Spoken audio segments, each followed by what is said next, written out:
नमस्कार, स्वागत है आपका EN हिंदी पर। आज है 18 फरवरी 2022 और हिमाचल प्रदेश की आज की सबसे बड़ी खबरें हम आपके लिए लेकर आए हैं। पेश है आज की सबसे बड़ी खबरें।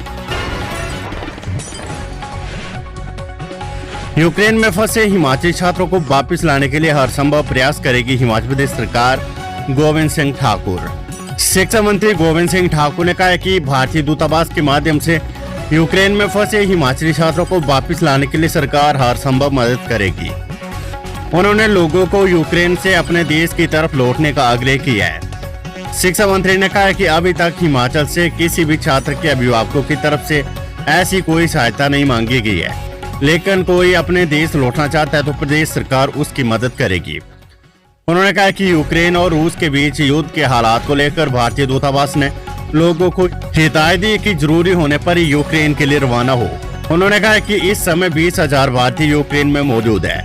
बताया जा रहा है हिमाचल प्रदेश से भी काफी संख्या में छात्र यूक्रेन में पढ़ाई कर रहे हैं।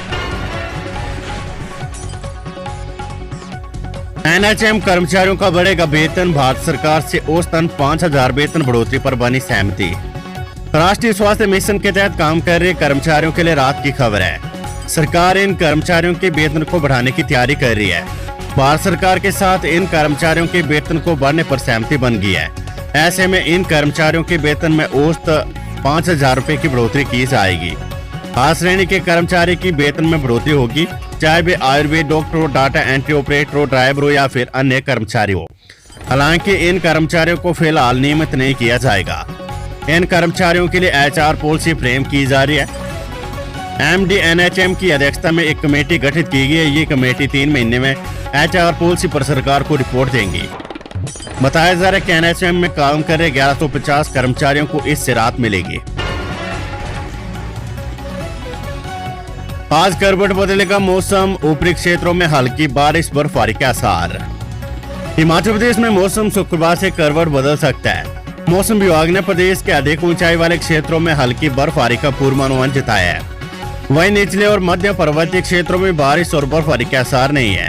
इन इलाकों में मौसम साफ रहने की संभावना जताई जा रही है। मौसम विभाग से मिली जानकारी के अनुसार 20 फरवरी तक ऊपरी क्षेत्रों में मौसम खराब बना रहेगा। मौसम विज्ञान केंद्र शिमला के निदेशक सुरेंद्र पाल ने बताया कि पश्चिमी विक्षोभ के सक्रिय होने से प्रदेश के मौसम के मिजाज बदल सकते हैं। अगले 4 दिन पर्वतीय इलाकों में बर्फ गिरने की संभावना है, लेकिन मैदानी क्षेत्रों में मौसम साफ बना रहेगा। खबर कांग्रेस से नेताओं के सुझाव। कुलदीप राठौर की अध्यक्षता में लड़े जाए विधानसभा के चुनाव। कांग्रेस के सदस्यता अभियान की समीक्षा करने हिमाचल की कांग्रेस की संगठनात्मक चुनावों की पीठासीन अधिकारी PRO और पूर्व केंद्रीय मंत्री दीपा दास समुंसी गुरुवार को हमीरपुर पहुंची। उनके समक्ष जिला कांग्रेस के लोगों ने पहली बार खुलकर अपनी बात रखी। हालांकि बैठक बंद कमरे में हुई, लेकर सूत्रों के हवाले से आई खबरों के मुताबिक अंदर हाउस में मौजूद जिला और ब्लॉक अधिकारियों ने PRO के समक्ष अपील करते हुए कहा कि mौजूदा चुनावी वर्ष में किसी भी तरह का संगठन में बदलाव न किया जाए। उन्होंने सुझाव दिया कि प्रदेश की मौजूदा लीडरशिप की अध्यक्षता में ही विधानसभा चुनाव करवाए जाए। हिमाचल में मिड डे मील के लिए इस बार चाहिए 8 करोड़ रुपए एक्स्ट्रा बजट। प्रदेश में छोटी कक्षाओं के बच्चों के लिए स्कूल खोलने के साथ ही अब 1 से 8वीं कक्षा के बच्चों के लिए मिड डे मील के लिए बजट भी जल्द जारी होगा।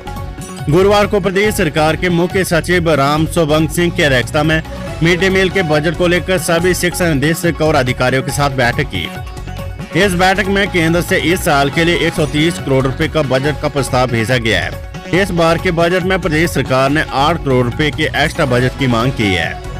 इसका कारण है कि प्री प्राइमरी में इस साल प्रदेश के स्कूलों में 51,000 बच्चे एनरोल हुए हैं। इसके साथ ही 1 से 8वीं कक्षा के बच्चों की संख्या भी 5,03,000 है। ऐसे में प्राइवेट स्कूलों से कोविड के समय सरकारी स्कूलों में बच्चों ने पलायन किया है। इसी के चलते इस बार केंद्र से एक्स्ट्रा बजट की मांग की गई है। शिमला में निजी शिक्षण संस्थान को 25 लाख रुपए का जुर्माना। हिमाचल प्रदेश निजी शिक्षण संस्थान नियामक आयोग ने शिमला के एक निजी संस्थान में अनियमितताएं पाए जाने पर बड़ी कार्रवाई की है। आयोग ने संस्थान पर 25 लाख रुपए का जुर्माना किया है। बताया जा रहा है कि संस्थान बीते कई वर्षों से फीस स्ट्रक्चर को बिना अप्रूव करवाए विद्यार्थियों को कोर्स करवा रहा था। इस दौरान संस्थान डिग्री कोर्स के लिए विद्यार्थियों से मनमानी फीस वसूल रहा था। ऐसे में आयोग ने उक्त संस्थान पर यह कार्रवाई की है। आयोग के अध्यक्ष major general retired Atul Kaushik ने इसकी पुष्टि की है। Corona virus update. हिमाचल में कोरोना के 260 नए संक्रमित मरीज, मंडी में 3 लोगों की मौत।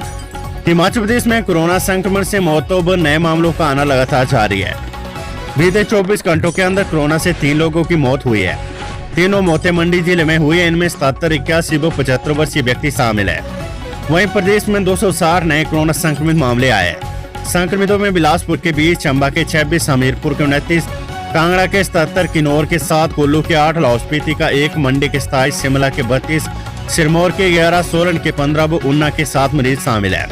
इसके अलावा एक दिन में 583 मरीज स्वस्थ भी हुए हैं।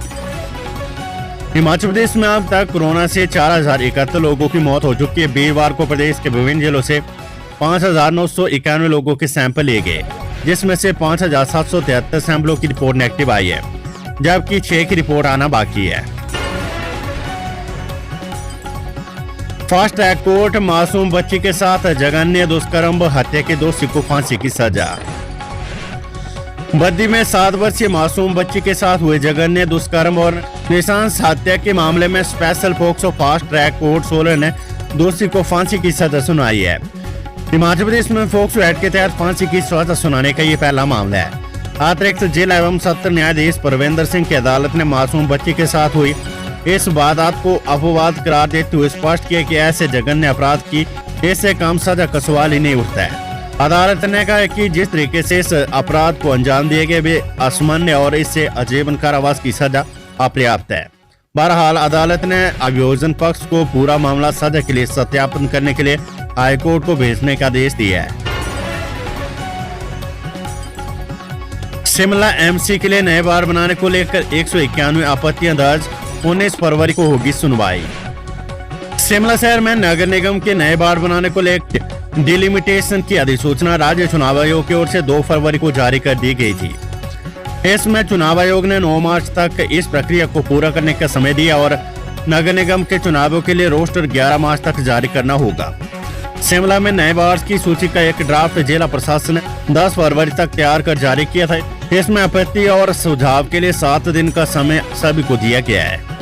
नगर निगम शिमला में वार्डों के पुनर्सीमन हेतु 17 फरवरी 2022 को शाम 5 बजे तक दावे एवं आपत्ति आमंत्रित की गई है, जिसकी सुनवाई 19 फरवरी 2022 को डीसी ऑफिस शिमला के बचत भवन सभागार में वार्डवार रखी जाएगी। राइडर हटाने की मांग को लेकर शिमला सचिवालय पहुंचे कर्मचारी। छठे वेतन आयोग के लागू होने के बाद कर्मचारियों ने सरकार के खिलाफ मोर्चा खोल दिया है। वेतनमान में विसंगति को खत्म करने की कर्मचारी मांग कर रही है। इसी संदर्भ में अलग अलग विभागों के सैकड़ों कर्मचारी सचिवालय पहुंचकर अराजपत्रित कर्मचारी महासंघ के अध्यक्ष के माध्यम से सरकार से राइडर हटाने को लेकर मांग की है। 28 फरवरी तक स्थिति स्पष्ट करने को कहा गया है। कर्मचारियों का कहना है कि नियमित होने के बाद उन बड़ा हुआ पे स्केल मिलता है, लेकर नए वेतनमान में इसको लेकर स्थिति स्पष्ट नहीं है, जिससे कर्मचारियों को 10,000 से लेकर 15,000 रुपए का नुकसान उठाना पड़ रहा है। 15% के तीसरे विकल्प में ये नुकसान और अधिक बढ़ गया, इसलिए सरकार 15,000 कर्मचारियों के इस मसले को हल करने का काम करे।